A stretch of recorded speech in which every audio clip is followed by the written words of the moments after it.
Good morning. Good morning. I am so happy to see so many students here this morning. Wonderful. So you have to stay. I'm going to speak to you for 20 minutes. I've asked the moderator to be honest by giving me 10 minutes, 15 minutes, and 2 minutes because I can talk on and on, and I don't want to do that this morning. I want to introduce my team that I worked with for the last 5 years. Our subject that we work on is the future of work and entrepreneurship for the underserved. We have prepared some information today for you on the future of teaching and learning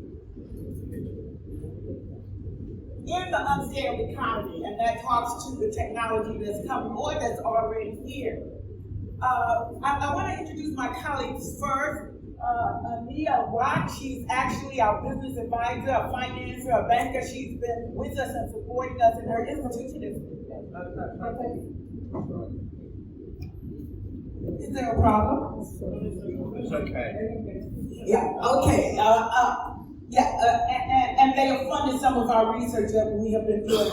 Professor Roberto Acevedo is a physicist in Chile. He's been with us at a couple of conferences and we've done some papers together. Reid is the chairman of our chemistry and environmental science department. Professor Crump is the lead on entrepreneurship. Professor Kisato is out of Kenya. She runs she has run the incubator. Her specialty is marketing. And myself, JoAnn Rolle, I'm the dean of the school, but I'm also an economist. So we have a multidisciplinary team that's also multi-age. I'm at the end of the spectrum with Professor Acevedo, and the rest of us are young faculty that we hope will take on the work because we're very tired already. All right, so let's get started. In the presentation, I'm going to give you some trends in leadership because what are we developing for the students? We're developing them to go out into industry, so we need that first. Then I will talk to you about some forecasts of education in 2020 that's already here, and you can look at that and see how we are comparing. I'll talk a little bit about preparing for the UnScaled economy, which I am excited about, and then transforming the academy in a world of uncertainty. I'll follow up with the future choices of leisure and work, and then finally I'll end up with developing ecosystems of lifetime learning and global collaborations. Okay, so the work that I'm going to talk about in the front on leadership is developed by Deloitte. In the last quarter of 2019, they shared a report. If you students want to see the report, you can just Google Deloitte, their report on leadership for the 21st century. And what they say is effective leadership means operating and changing demographics. Yesterday evening, I was in one of the professors' workshop on entrepreneurship, and what he said was the explosion in population is coming out of India, but it's also coming out of China and Africa. Do we have the skill gaps covered where the people are going to be? Higher customer expectations, I'll talk a little bit more about that. And influx, and these are the two pieces that's really causing the change. The influx of the new technology and the pace that the new technology is coming and hitting us. And it's imperative to combine traditional expectations with new leadership, and I'll talk a little bit more about that. All right, first I want to give you a quote from their research, and I think this really summarizes the research that was done. Our research shows that while organizations expect new leadership capabilities, they are still largely promoting traditional modes and mindsets. Baby boomers like myself and others are still in the mindsets. They know we need something different, but they're still in the traditional models. When they should be developing skills and measuring leadership in ways that help leaders effectively navigate greater ambiguity, and I'll talk a little bit more about that, take charge of rapid change, and that's what's driving a lot of our need to change, and engage with external and internal stakeholders. I do have a link to the study, but it's going to take too long for us to go out, so I'm going to skip that and do that yourself. In their study, what they find that the managers today say will be needed of the leaders in the 21st century is the ability to lead through more complexity and ambiguity. That's the number one skill set. So how do you teach them? How do you teach someone how to lead in ambiguity and complexity? Ability to lead through influence. Many of us come from a command and control environment where we tell our children what to do and they just do it. Students, is that true anymore? Here, not in a lot of places, I'm not sure. Ability to manage on a remote basis. We see that already. My students have been taking 3 trips to Kenya. My students have taken 3 trips to Kenya. They have engaged with Kenyan students. They have engaged with Kenyan faculty. They now do research with Kenyan students and faculty. And they also have launched businesses that were driven out of resources in Kenya. So once you expose the students, their ability to work and engage in those environments is possible. The ability to manage a workforce with a combination of humans and machines. We just heard about how machines are coming. And a lot of folks are saying that they're afraid that the machines are going to take over their jobs. That is not the case. The machines are going to take over some lower end functions. But if you develop your skills on the higher end, the analytical work, you will have more opportunity, because that is not something that the machines are coming here to do right now. And I'll talk a little bit more in an example of what we're doing at Medgar in the accounting field for both ultra learning and AI in accounting. I'll give you that as a specific example. The ability to lead more quickly. We don't have time to wait. So it's going to be an essential skill that you are able to make decisions quickly. I heard that yesterday on one of the sessions that we were in. And what is driving all this by far? The managers think that the new technologies and the rate that the new technologies are coming, and the demographics, the people who are going to, the human capital that's going to be accessible to operate in these environments. And also customers' expectations have increased. Customers don't want to accept some of the things that they accepted in the past. And I know you can't read this, but you can go out to the website and look at it, but I'm only going to go across the first one. Some of the traditional leadership expectations are to focus on the individual and the leaders in the personal performance. I will tell you what we learned in the IBM world. The problems that we have to deal with today are so complex that one individual cannot solve them. You have to be able to work in teams. You have to be able to leverage the different resources, the different perspectives, the different disciplines. If you're not able to, you will just have less value in this environment. And so the pace of change demands that leaders work more closely with one another to be able to come up with integrated solutions in a more rapidly moving environment. Okay, so the study came out with these are the top 4 things. Transparency in a lot of organizations is top down as opposed to bottom up, and a lot of times what the strategy is, what the top is trying to do, the bottom doesn't know well enough to actually execute. So they need more transparency in the environment. Internal collaborations. I won't talk much about the academy because my colleague is going to talk about leadership in the academy, but we still work in stovepipes. I'm just going to talk about my institution. The accounting department doesn't talk to the economics and finance department. The economic and finance department doesn't talk to the business administration department. The business administration department doesn't talk to public administration. Everybody is doing their own thing. And so the students go from one area to the other, and they'll say, well, I covered that in accounting. The finance people say, well, we need to cover it again here. So there's some things that we need to do in internal collaborations, but in business organizations, they have a similar, probably not as acute problem. And the reason we need to tackle that problem is for improved performance management, so we can do things faster and better. And refreshing leadership from within. This part of the study was, wait, you waiting? You are waiting. Okay. Thank you.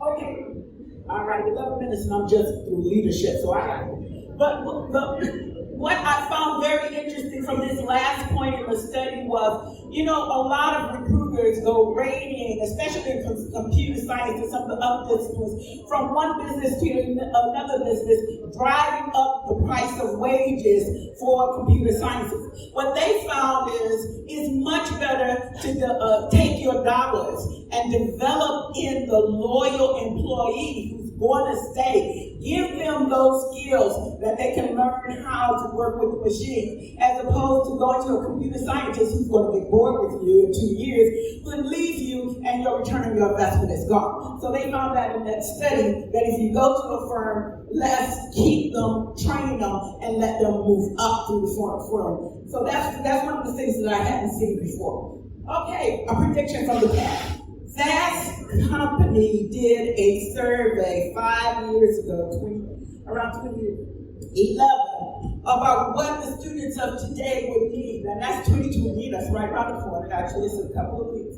And they were spot on. They said students will interact with others remotely. My students have interacted with others, and I'm sure some of you. The success of tech will still rely on skilled teachers.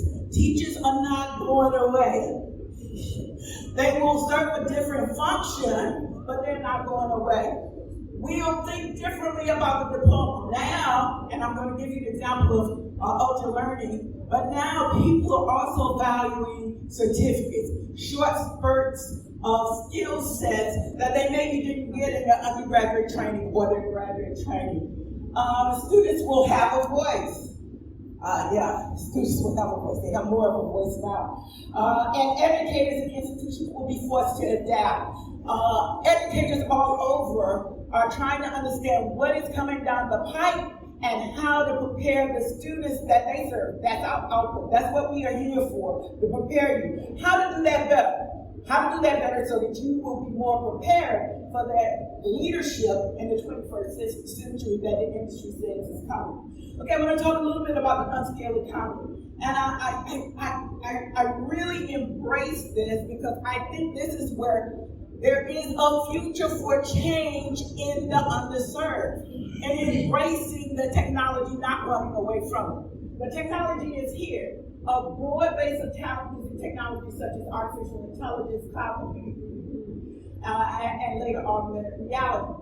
Instead of cloning homogeneous labor forces to support the demands of mass production is what we had to do to get economies of scale before. More diverse, creative, and agile entrepreneurial teams of persons cost-effectively produce for niche markets, even as small as units of one. Most of the body of their work is by Tim Day in his book called The UnScaled Economy. So let me just move on from there. Modes of teaching and learning. I won't talk about formal education because you know about that one. But I want to talk a little bit about self-directed and ultra learning. You know, faculty, we have to listen more to our students. The students and the industry is demanding that we deliver curriculum faster and better. Now, Scott Young is a young man who had his undergraduate degree. He wanted to become a computer science. He did not want to take a 4-year MIT education. Let him tell you what he did.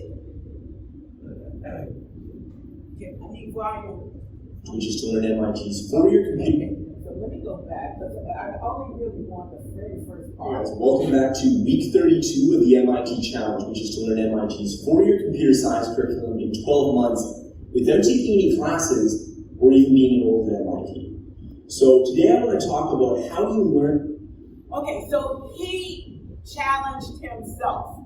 He met that challenge 4 or 5 years ago. He just wrote the book, The Ultra Learning, and he studied several ultra learners who were self-directed. Some were computer scientists, some were musicians, some were linguists.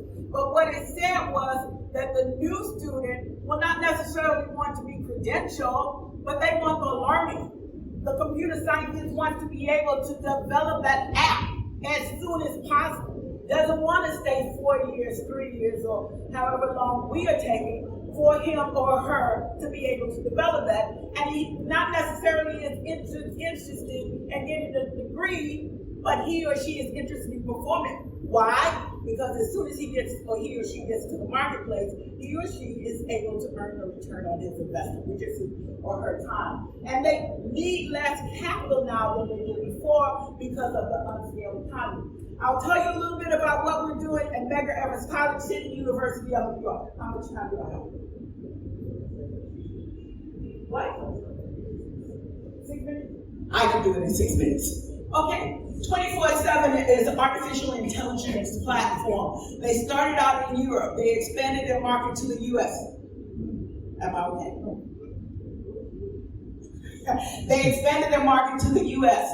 We were the first school that they embraced. Our students now have access to AI in accounting. Our faculty is working one-on-one with their platform and their personnel.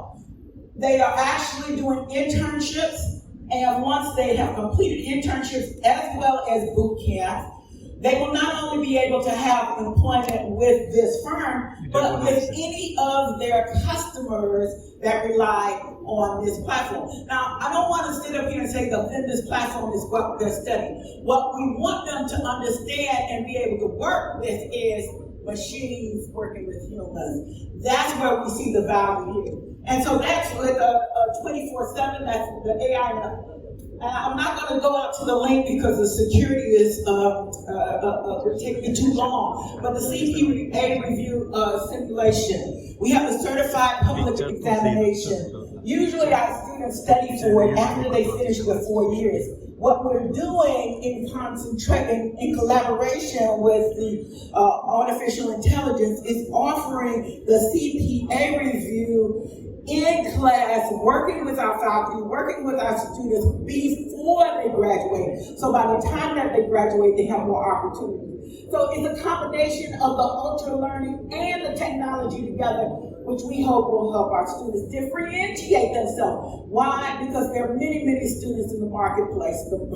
We, the Academy, are producing many students. So we have to find ways for our students to differentiate themselves and to be able to be the leaders in the 21st century that we want them to be. Okay, and impact investing in education and learning. We work with our bankers, we work with our insurance personnel, and they do more than coming to the campus just to recruit at the end of the process. They're working with us to help develop what should be in the curriculum to make that curriculum more relevant for our students. So when they come out, they are ready to go, or at least closer to ready to go. Many of the corporations, no matter what we do, train them when they get there because they don't have specific knowledge that the corporations want them to have. But we're trying to embed more and more of that on the front end so our students will have a competitive advantage. And they get their return on their investment because they have helped prepare their students. Academy and industry capacity building, and I didn't include government here, but government is part of this. At New York, we have the state level, Startup New York, which is our campus through the Brooklyn Navy Yard, and they work with our students and our faculty. Now that's the state level. At the city level, we have Into New York, and that's for international entrepreneurs. And why would the city recruit international entrepreneurs? Because they want New York to be like California for attracting entrepreneurship and new and innovation. So we have help from all of the sectors, private and public sector. Here's just a little demonstration of the AI-powered economy. And I apologize, I took this directly from their slides. But what I want you to see here is why they have gotten such a high penetration so quickly. Now we spend perhaps 80% of the time putting data and numbers into accounts and 20% of analysis and advice. In 1 to 2 years, I think half of the manual processes associated with accounts have been automated. So that lets you know the machine is going to be doing the data entry, the easy part of the manual labor in accounting, but they see the analysis being more valuable, and that's what they want their people to do. So the demand for knowledge workers is, I can do this. The demand for knowledge workers is going to increase. As you would expect, the demand for manual labor will decrease. Automation and digitalization as university skills. I didn't mention discipline. Pick your discipline. It is your ability to work with machines and digitalization, any of the disciplines that you can come up with. I'm not talking about global wealth and income disparities, but that is the focus of our work in the future of work in entrepreneurship for the underserved, because the income disparities across the globe are wide and varied. Exploring options for increasing the utilization of global diverse talent, we believe is going to decrease some of that income disparities, might not go away.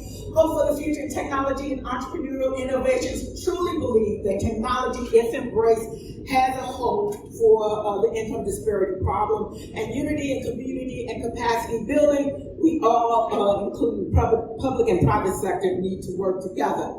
So, in conclusion, to develop new effective leaders, we need new methods of teaching, more experiential learning, more learning by doing. The students like to be engaged, and when they engage, we believe they learn more. Students, to meet the new dynamic marketplace demands, you must learn how to learn. It's not just the content. The content is going to change very quickly over and over. If you don't know how to learn, it's going to be harder for you, because it's not about the content, it's about the ability to change. Our choice and options for work will increase. We'll be able to do more of the things that we're passionate about, and not necessarily work for sustainability, but work because we enjoy different things, and we'll have more choices. Lifelong learning will increase in the unscaled economy. Why? Because the economy is changing so fast. And here's the key. Industry and our government and academic partnerships will accelerate teaching and learning, and I believe I have done it. Absolutely on time. Is with youth employment and women employment. The reason being is that I'd say 70% of the island is women and children, and what they've found is that actually the startups is no problem. So there's a lot of startup small businesses. It's in scaling the businesses that will produce more employment is where some of the work that we're doing now. To get someone from the initial one-person, two-person firm that they're starting to the larger firms, that there is demand for their products, but they're not at a scale where they can source that demand. So we really do believe that entrepreneurship and especially in Zanzibar, they are doing with low tech. That's where they're starting with low tech. So we really do believe that low tech can spur on more employment with especially the youth and the women businesses. And we are also deploying that strategy in Brooklyn, New York. Thank you, ma'am.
চিহ্ন কোথায় হারিয়ে গেছ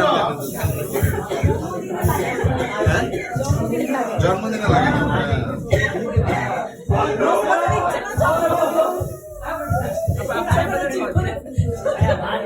অভ্যস্ত তো বেশি বিয়ে দিল গায়ে হলুদ না